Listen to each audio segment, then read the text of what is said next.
প্রিয় দর্শক ও শ্রোতাবৃন্দ, আমি আজকে আপনাদের সবাইকে শামসের তাবরিজির ভালোবাসার 40টি সূত্র থেকে 13 নম্বর সূত্রটি সম্পর্কে কিছু আলোচনা শোনার জন্য আহ্বান জানাচ্ছি। শামসের তাবরিজি জালালউদ্দিন রুমিকে ভালোবাসার 13 নম্বর সূত্রটি বর্ণনা করতে গিয়ে বলেন, জীবনে চলার পথে তোমরা অনেক পরিবর্তনের সম্মুখীন হবে। তোমরা জীবনে চলার পথে যে পরিবর্তনগুলি তোমার সামনে আসবে সেগুলিকে স্বীকার করে নিবে এবং জীবনকে তোমাদের ভেতর দিয়ে বয়ে যেতে দিবে। তোমরা এটা ভেবে ভীত হবে না যে তোমার জীবনের আমূল পরিবর্তন হয়ে যাচ্ছে বা তোমার জীবনের এতদিন যাবৎ যা কিছু তোমরা ধরে রেখেছিলে সেগুলি চলে যাচ্ছে। তোমরা নির্ভীকভাবে এগিয়ে যাবে এবং সামনে এমনও হতে পারে পরিবর্তন হতে হতে তোমাদের জীবন আগের চেয়ে অনেক ভালো হয়ে যেতে পারে। তো শামসের তাবরিজির এই সূত্রটি অত্যন্ত গুরুত্বপূর্ণ। শামসের তাবরিজি এই সূত্রটির মাধ্যমে বোঝাতে চেয়েছেন, জীবন একটি গতিশীল প্রক্রিয়া। জীবন কোনোদিন একরকমভাবে চলবে না, সবার জীবনও একরকম হবে না, আবার একজনের জীবন শুরু থেকে শেষ পর্যন্তও একরকমভাবে চলবে না। তো এই সূত্রটির ব্যাপারে আলোচনা করতে গিয়ে সর্বপ্রথম আমি কাহলিল জিবরানের একটি কবিতার কিছু অংশ বলতে চাই। কবিতাটি হুবহু হবে না, তবে আমি মূল ভাবার্থটা বলছি। কাহলিল জিবরান দ্য প্রফেট বইয়ের মধ্যে একটি কবিতার নাম আছে সন্তান। তো সন্তানদের ব্যাপারে কাহলিল জিবরান বলেন যে তোমরা তোমাদের সন্তানদেরকে ভালোবাসা দিবে, কিন্তু তোমাদের বুদ্ধি বা তোমাদের বিচার বিবেচনাগুলি দিয়ে দিবে না, কারণ তার নিজের বুদ্ধি এবং বিচার আছে। তোমরা তাদের মতো হতে চেষ্টা করবে, কিন্তু কোনোদিন তাদেরকে তোমাদের মতো বানাতে চাইবে না। প্রত্যেকটি সন্তান হলো এক একটি তীরের মতো এবং একজন তীরন্দাজ তোমাদেরকে ধনুকের মতো ব্যবহার করে এবং তোমাদেরকে তার নিজের শক্তি দিয়ে বাঁকা করে তোমাদের মধ্য দিয়ে সেই তীরকে ছুঁড়ে। তীরন্দাজের সবচেয়ে পছন্দ হলো সেই তীর যে তীর তার লক্ষ্য বস্তুকে ভেদ করতে পারে। যে তীর ধনুক থেকে বের হয় না বা ধনুক থেকে বিচ্ছিন্ন হয় না বা তার লক্ষ্য বস্তুর কাছে যেতে পারে না, সেই তীর তীরন্দাজের পছন্দ নয়। তো একজন মহান তীরন্দাজ তোমাদেরকে ধনুক হিসেবে ব্যবহার করছে এবং তোমাদের সন্তানদেরকে তীর হিসেবে ব্যবহার করে তার নির্দিষ্ট লক্ষ্যের দিকে তীর ছুঁড়ে দিচ্ছে। তো খলিল জিবরানের এই কবিতাটিও অত্যন্ত তাৎপর্যপূর্ণ।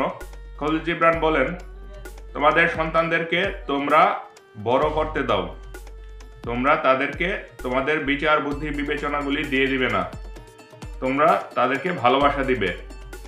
তো আমাদের দেশে বা অন্যান্য দেশের পিতামাতারা তাদের সন্তানদেরকে তাদের রোগ থেকে শুরু করে যত ধর্মীয় বা রাজনৈতিক চিন্তাধারা আছে সবগুলি সন্তানের উপর চাপিয়ে দেয়, আর সন্তানেরাও নিজেদের অজান্তেই সেই সবগুলি রোগ এবং সেই সব পুরনো বস্তা পচা চিন্তা ভাবনা সবগুলি নিজের ভেতরে নিয়ে নেয়। খলিল জিবরান বলেন যে সন্তানদেরকে দূরে ছেড়ে দিতে হবে এবং দূরে ছেড়ে দেওয়ার জন্যই বাবা মাকে তৈরি করা হয়েছে। বাবা মাকে ধনুক হিসেবে ব্যবহার করা হয়েছে এবং পরমের পক্ষ থেকে সেই তীরগুলিকে, তীরন্দাজ বলতে বোঝানো হয়েছে সেই পরম স্রষ্টাকে। পরম স্রষ্টা প্রত্যেকটা মানুষকে তার নির্দিষ্ট স্থানে পাঠানোর জন্য তৈরি করেছে এবং প্রত্যেকটা মানুষকে নির্দিষ্ট লক্ষ্যে ছোড়ার জন্য পিতামাতার মাধ্যমে পৃথিবীতে পাঠিয়েছে এবং পিতামাতার কাজ ধনুকের মতো এবং সন্তানের কাজ তীরের মতো। কিন্তু আমাদের দেশের পিতামাতারা করে কি? আমাদের দেশের পিতামাতারা তীরকে ধনুকের সাথে ভালোভাবে বেঁধে ফেলে এবং কোনোভাবে যদি বুঝতে পারে যে তীর ধনুক থেকে দূরে চলে যাবে, তাহলে সেই তীরকে নষ্ট করে ফেলে, সেই সন্তানকে নষ্ট করে ফেলে, বিচ্ছিন্ন করে ফেলে, বাড়ি থেকে বের করে দেয়। তো এটি কোনো প্রক্রিয়া নয়। সত্যিকার প্রক্রিয়া হলো প্রত্যেকটা মানুষ একটি নির্দিষ্ট লক্ষ্যে যাবে এবং সেই লক্ষ্যটা যে পরম স্রষ্টা তাকে পাঠিয়েছে সেই জানে, আর কেউ জানে না। পিতামাতার কাজ হলো মানুষটিকে শক্তিশালী করা, মানুষটিকে বড় করা, মানুষটি যেন বৃদ্ধিপ্রাপ্ত হওয়ার পথে কোনো বাধার সম্মুখীন না হয় সেদিকে খেয়াল রাখা। তো এই কবিতার কথাটি কেন বললাম? এই কবিতার কথাটি বলার অর্থ হলো, কাহলিল জিব্রানও এই জিনিসটি বোঝাতে চেয়েছে যে পিতা মাতা থেকে সন্তান আলাদা হবে, সন্তানের কাছে অনেক চিন্তা ভাবনা থাকবে এবং সন্তানের নতুন পথে চলবে, কিন্তু পিতা মাতার এই জিনিসটি মেনে নিতে হবে। শামসে তাবরিজি বলেছেন যে জীবনে যে পরিবর্তনই আসবে সেই পরিবর্তন তোমার মেনে নিতে হবে, এবং শামসে তাবরিজির কথার ভেতরে এটাও আছে যে তোমার জীবনে যে পরিবর্তনগুলি আসবে সেগুলিও তোমরা মেনে নিবে, এবং তোমার অধীনস্থদের জীবনে যে পরিবর্তনগুলি আসবে সেগুলিও তোমরা মেনে নিবে। কিন্তু আমাদের সমাজের মানুষ একটি ভুল ধারণা নিয়ে থাকে যে এই সমাজে থাকলে বা যেভাবে আছে সেভাবে থাকলে বুঝি সে পরবর্তীতে কিছু একটা পাবে, কিন্তু এই ভুল ধারণার জন্য সে কোনো পরিবর্তনকে মেনে নিতে চায় না। আমাদের সমাজে যে ধর্মগুলি প্রচলিত আছে সেগুলি তো আরও বেশি হাস্যকর কাজ করে। আমার কাছে এক লোক এসে বলল যে আমি এখনো মাটির পাত্রে ভাত খাই এবং আমি এখনো রুটি খাই, আমি ভাত খাই না। একজন বলেছে মাটির পাত্রে ভাত খাই, আবার আরেকজন বলেছে যে আমি রুটি খাই, আমি ভাত খাই না। তাদের কারণ জিজ্ঞাসা করার পর বলল যে আমাদের ধর্মের যে প্রবর্তক তিনি তো রুটি খেতেন, সেই জন্য আমি রুটি খাই, আমি ভাত খাই না। আমার পেটে অনেক পীড়া হয়েছে, আমাশয়, গ্যাস্ট্রিক ইত্যাদি বিভিন্ন রকম সমস্যা হয়েছে, কিন্তু তারপরেও আমি ভাত খাই না। আবার আরেকজন বলল যে আমি যেখানে যাই সেখানে আমার মাটির পাত্রটি নিয়ে যাই। তাকে জিজ্ঞাসা করার পরেও সে বলল যে আমাদের যে ধর্মের প্রবর্তক তিনি মাটির পাত্রে ভাত খেতেন, সেই জন্য আমিও মাটির পাত্রে ভাত খাই। তো এরকম যে জিনিসগুলি আছে এটা একটা হাস্যকর ব্যাপার। যদি সে অনেক বড় প্রেমিক হয়, যদি এরকম অবস্থা হয় যে সে তার ধর্মগুরুকে ছাড়া আর কিচ্ছু চিনে না, সে তার গুরুর চিন্তা ছাড়া আর কোনো রকম কোনো চিন্তা করে না, তাহলে তার এটা মেনে নেওয়া যায়। প্রেমের একটা পর্যায়ে পাগলামি মেনে নেওয়া যায়। কিন্তু আমি যে লোকদের কথা বললাম তারা সবাই ধূর্ত প্রকৃতির লোক, তারা মানুষকে ঠকায় এবং তারা মিথ্যা কথা বলে। আবার মানুষকে দেখানোর জন্য তারা একজন রুটি খায়, আবার আরেকজন মাটির পাত্র বয়ে বেড়ায়। তো এরকমভাবে এগুলি ছাড়তে হবে।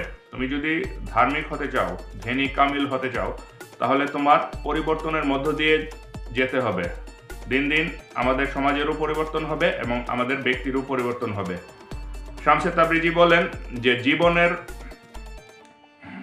জীবনকে তোমার মধ্য দিয়ে বয়ে যেতে দাও। এই কথাটিও একটি ইঙ্গিতপূর্ণ কথা।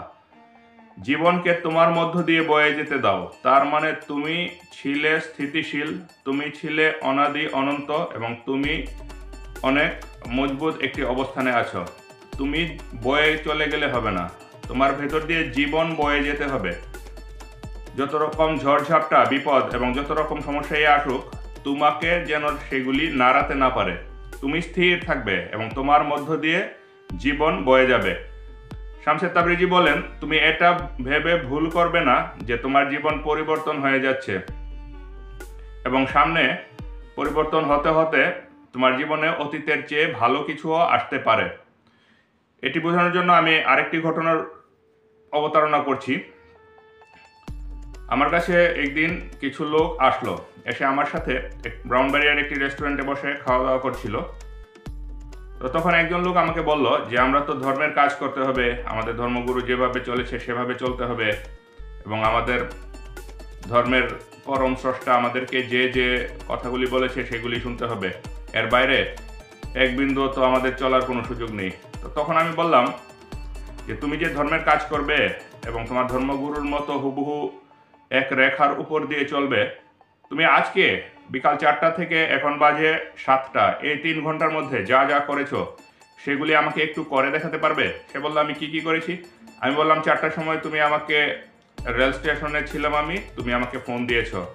4:30টার সময় তুমি রেল স্টেশনে এসেছো মোটরসাইকেল নিয়ে, আমি টিকিট কেটে তারপর 5টার পর আমি রেল স্টেশন থেকে বের হয়েছি। তারপর ওদিকে কিছুক্ষণ ঘোরাফেরা করতে করতে আমি 6টার সময় ব্রাউনবাড়িয়া কমার্শিয়ালের মোড়ে তোমাদেরকে নিয়ে এসেছি। তার মধ্যে তোমাদের একজন এসেছো রিক্সা দিয়ে আর 2জন এসেছো মোটরসাইকেল দিয়ে, আমি এসেছি রিক্সা দিয়ে একজনের সাথে।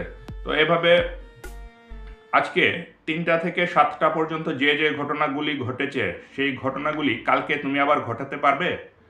তুমি আজকে যে যে কাজগুলি করছো, 24 ঘন্টা বাদ দিলাম, এই 3 ঘন্টার মধ্যে তুমি যে যে কাজগুলি করেছো এই কাজগুলি আবার আগামীকাল করে আমাকে দেখাতে পারবে? সে বলল যে এটা তো করা যাবে না, কারণ এর সাথে অনেক কিছু জড়িত। এর সাথে আপনার টিকিট কনফার্ম করা জড়িত, এর সাথে আপনার কল দেওয়া জড়িত, এর সাথে আমার মোটরসাইকেল নিয়ে আসা জড়িত, এবং আমি অন্য দিন একটি কাজের মধ্যে ব্যস্ত থাকি, আজকে কাজ থেকে মুক্ত ছিলাম এবং ফ্রি ছিলাম, আমার ফ্রি থাকা জড়িত। এরকমভাবে খুঁজলে দেখা যাবে শত শত জিনিস জড়িত এই 3 ঘন্টার মধ্যে। সুতরাং এই 3 ঘন্টায় যা যা করেছি এগুলি আগামীকাল আবার করতে পারবো না। তো তখন আমি বললাম যে তুমি তোমার জীবনের একটা দিনের একটা অংশের কাজগুলি আমি করে দেখাতে বললাম, তুমি সেটাই করতে পারছো না। আবার তুমি বলছো যে তোমার ধর্মগুরুর জীবনে যে যে ঘটনাগুলি ঘটেছে, যে যে কাজগুলি উনি করেছেন সেগুলি তুমি করবে। এটা কিভাবে সম্ভব? তুমি তো তোমার জীবনের কাজটাই করে দেখাতে পারছো না। এমনকি তোমার জীবনের 5 বছর 10 বছর আগের কাজের কথাও আমি বলিনি। গতকাল যে কাজগুলি করেছো সেগুলি আজকে করে দেখাতে পারবে না, এবং আজকে যে কাজগুলি করেছো সেগুলি আগামীকাল করে দেখাতে পারবে না। এবং এটা কোনোভাবেই সম্ভব নয়, কারণ জীবন একটি গতিশীল প্রক্রিয়া। জীবন নানা পরিবর্তনের দিকে আসবে। আজকে তোমার যার যার সাথে দেখা হয়েছে, আগামীকাল তাদের সাথে তোমার দেখা হবে না। আজকে তোমার যে যে কথাগুলি বলতে হয়েছে, আগামীকাল তোমার সেই কথাগুলি বলতে হবে না। আজকে তোমার যে যে জায়গায় যেতে হয়েছে, আগামীকালকে তোমার অন্য জায়গায় যেতে হবে। জীবন তোমাকে একটি পথ নির্দেশ করবে, এবং যে যত বেশি আত্ম উপলব্ধি সম্পন্ন, যে যত বড় ধ্যানী কামিল, যে যত পরমের সাথে সম্পর্ক, সে জীবনের ইশারা তত বেশি বুঝতে পারে। সে তত তাড়াতাড়ি বুঝতে পারে জীবন তাকে কোন দিকে যেতে বলছে, এবং সে সেদিকে চলে যায়। তুমি বলেছ যে তোমার ধর্মগুরু যেভাবে চলেছে সেভাবে চলতে হবে, এবং তোমার ধর্মগুরুর জীবন থেকে এক আঙ্গুল এদিক সেদিকে চলা যাবে না, এবং তোমার পরম স্রষ্টা যে যে নির্দেশগুলি দিয়েছে সেই নির্দেশগুলি মেনে তোমাকে চলতে হবে। কিন্তু বাস্তবতা হলো, তুমি তোমার জীবনে যে যে ঘটনাগুলি ঘটেছে সেগুলি আবার ঘটাতে পারবে না। তুমি তোমার মতোই চলতে পারবে না। আর 1500, 2000, 5000 বছর আগে তোমাদের ধর্মগুরু যেভাবে চলেছে সেভাবে চলার তো কোনো পথই নেই। এটি পুরোটি একটি বৃথা এবং ভুয়া চালাকি মাত্র। মানুষকে ধোঁকা দেওয়ার জন্য এগুলির প্রচলন করা হয়েছে। তাহলে এখানে আবার একটি প্রশ্ন আসবে, তাহলে কি আর ধর্মকর্ম বলতে কিছু থাকবে না? হ্যাঁ, ধর্মকর্ম বলতে অবশ্যই থাকবে, কিন্তু এখন কি করতে হবে এটা জানার জন্য তোমাকে এখন একজন গুরুর শরণাপন্ন হতে হবে। এখন একজন গুরুকে জিজ্ঞাসা করতে হবে কি করতে হবে। তখন বর্তমানে যে গুরু আছেন সেই গুরু তোমাকে বলে দিবেন যে তোমার এই কাজগুলি করতে হবে, তোমার জীবনের এদিকে যেতে হবে। এবং গুরুর কাজ হলো তোমাকে প্রথমে আঙ্গুল ধরে ধরে হাঁটা শেখানো। যখন গুরু তোমাকে বলে দিবেন সবকিছু, তখন তুমি তার নির্দেশনা মতো চলতে চলতে এমন একটা সময় আসবে যখন গুরু তোমাকে তার হাতের আঙ্গুল ছেড়ে দিবেন। তখন আর তিনি তোমাকে ধরে নিয়ে যাবেন না। তখন তিনি তোমাকে বলবেন যে এবার তুমি চিন্তা করো, তুমি দেখো, তুমি তোমার চোখ দিয়ে দেখো কোন দিকে যেতে হবে। তখন তুমি চলবে, এবং তখন তোমাকে পুরো পরিবর্তনের প্রক্রিয়ার মধ্য দিয়েই যেতে হবে। পুরো সৃষ্টি জগৎ পরিবর্তনশীল, পুরো সৃষ্টি জগৎ গতিশীল। শুধুমাত্র মৃত এবং বস্তা পচা যারা আছে, মৃত মানুষ যারা আছে, তারা পরিবর্তনকে ভয় পাবে।